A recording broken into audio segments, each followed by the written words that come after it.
সকলেই আমার প্রীতীয় শুভেচ্ছা নেবেন। আশা করি ভালো আছেন।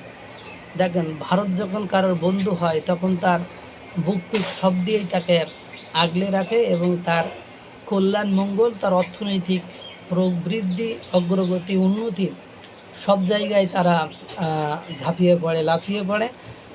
তাদের কোনো ধরনের ত্রুটি বিচ্যুতি, তাদের কোনো ধরনের ধ্বংস, তাদের কোনো ধরনের বিপদ আপদ তারা হতে দেয় না, বা তাদের সেই বিপদ আপদ থেকে রক্ষা করার দায়িত্ব ভারতের হয়ে যায়। এটাই চাণক্য নীতি বা তাদের ধর্মীয় নীতি এবং জ্ঞানীগুণী মুনি ঋষিদের এই নীতি হওয়াই উচিত, এটাই স্বাভাবিক। মরিশাসের একমাত্র জ্বালানি সরবরাহকারী হচ্ছে ইন্ডিয়ান অয়েল।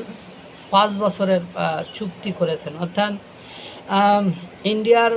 ইন্ডিয়ান অয়েল মরিশাসের একমাত্র জ্বালানি সরবরাহকারী হিসাবে 5 বছরের চুক্তি করেছে। এই চুক্তির আওতায় পেট্রোল, ডিজেল, জেট ফুয়েল সরবরাহ করা হবে। সাম্প্রতিক বছরগুলোতে দক্ষিণ এশিয়ার বাইরে ইন্ডিয়ান অয়েলের এটি প্রথম এবং দীর্ঘমেয়াদী বিদেশি প্রতিশ্রুতি।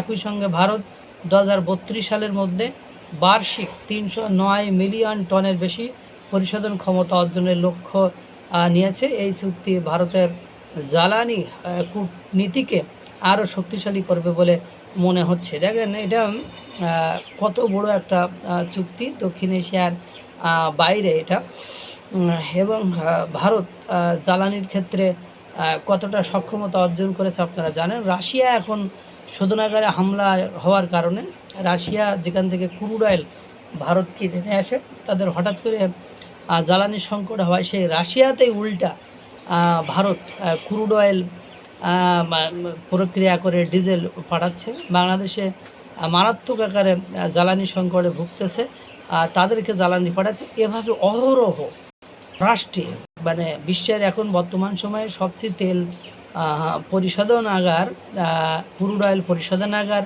হয়তো ভারতে রয়েছে। এই জন্য এই সেক্টরে ভারত খুব দ্রুততার সাথে সফলতার দিকে এগিয়ে যাচ্ছে। তারই একটা ধারাবাহিকতায় মরিশাসের সাথে এই চুক্তি করতে তারা সক্ষম হয়েছে। মহান সৃষ্টিকর্তা সকলকে ভালো রাখুক, সুস্থ রাখুক।